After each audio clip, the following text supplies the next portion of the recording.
Hi friends, welcome to our channel Kammanaina Ruchulu. నేను ఇవాళ morning బ్రేక్ఫాస్ట్కైనా night డిన్నర్లోకైనా మంచి హెల్తీగా రెగ్యులర్గా చేసుకునే ఉప్మాకి ఇంకాస్త భిన్నంగా ఫుల్ ప్రోటీన్స్తో హై ఫైబర్తో ఉండే స్ప్రౌట్స్ని ఉపయోగించి ఎలా తయారు చేసుకోవాలో చూపించబోతున్నాను. కొంతమంది వెయిట్ లాస్ కోసమని, మరికొంతమంది ప్రోటీన్స్ కోసమని, అలాగే హై ఫైబర్ కోసమని స్ప్రౌట్స్ తీసుకోవాలని చూస్తూ ఉంటారు. కానీ గ్యాస్ ప్రాబ్లం వల్ల కొంతమందికి మొలకలు తీసుకుంటే సరిగ్గా డైజెస్ట్ అవ్వదు.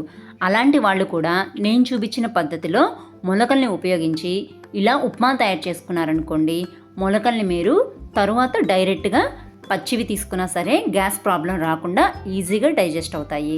దీనికోసం ముందుగా మనం ఒక ప్రెషర్ కుక్కర్లో 3 టేబుల్ స్పూన్స్ వరకు ఆయిల్ వేసుకొని హీట్ అయినాక ఒక గుప్పెడన్ని పల్లీల్ని వేసుకొని కాస్త దోరగా వేగించుకోవాలి.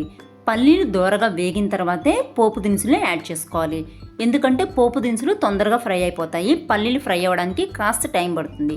కాబట్టి పల్లీలు వేసి కాస్త ఫ్రై అయినాక టేబుల్ స్పూన్ చొప్పున ఆవాలు, మినప్పప్పు, జీలకర్ర అలాగే పచ్చిశనగపప్పు వేసి ఈ పోపు అంతా ఎర్రగా వేగనివ్వాలి.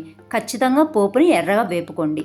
పోపు ఇలా ఎర్రగా లో ఫ్లేమ్లోనే చక్కగా వేగిన తర్వాత సన్నగా కట్ చేసి పెట్టుకున్న అల్లం ముక్కలు కానీ లేదా అల్లాన్ని తురిమి కానీ 1 టేబుల్ స్పూన్ తీసుకొని దాంతోపాటు 2 రెమ్మల కరివేపాకు, మీ ఘాటుకి సరిపడినన్ని పచ్చిమిర్చిని సన్నగా కట్ చేసుకొని తీసుకొని ఒకసారి చక్కగా మిక్స్ చేసేసుకొని ఇవి చక్కగా వేగిన తర్వాత మాత్రమే కట్ చేసి పెట్టుకున్న కొన్ని ఉల్లిపాయ ముక్కలు, అలాగే క్యారెట్ ముక్కలు, ఇంకా టమోటా ముక్కలు, దాంతోపాటు మీకు నచ్చి అవైలబిలిటీలో ఉంటే కనుక కొన్ని బీన్స్ ముక్కల్ని కూడా వేసుకోవచ్చు.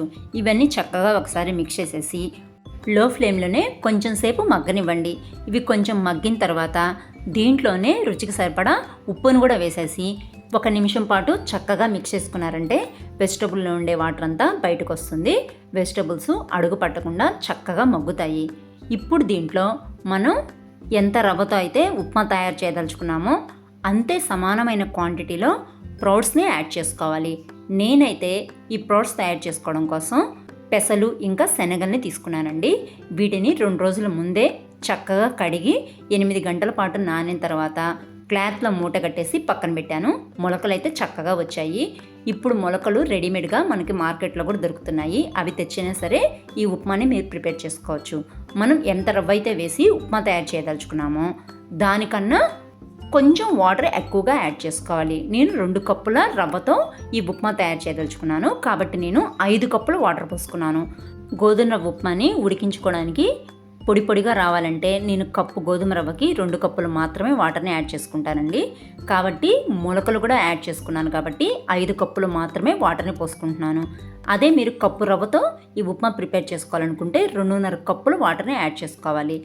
రవ్వ కూడా వేసి ఒకసారి మిక్స్ చేసేసుకున్నాక హై ఫ్లేమ్లో జస్ట్ ఒక్క విజిల్ వచ్చినాక స్టవ్ ఆఫ్ చేసేసి ప్రెషర్ పోయినాక సన్నగా కట్ చేసి పెట్టుకున్న కొత్తిమీర తరుగును కూడా యాడ్ చేసేసి ఒకసారి చక్కగా మిక్స్ చేసి వేడిగా సర్వ్ చేసుకోవడమే. దీంట్లో నంచుకోవడానికి చట్నీల కన్నా నిమ్మకాయ పచ్చడి అయితే పర్ఫెక్ట్గా సూట్ అవుతుంది. లేదు మాకు కంపల్సరీ చట్నీ కావాలి అనుకునే వాళ్ళైతే కొత్తిమీర తరుగుతో పాటు కాస్త నిమ్మరసాన్ని కూడా యాడ్ చేసుకొని ఒకసారి చక్కగా మిక్స్ చేసేసుకొని చట్నీతో కలిపి సర్వ్ చేసుకోండి. అంతేనండి, ఎంతో టేస్టీగా మంచి హెల్దీ అండ్ ఎనర్జెటిక్గా ఉండే స్ప్రౌట్స్ ఉప్మా తయారైపోయింది. టేస్ట్ అయితే చాలా బాగుంటుంది.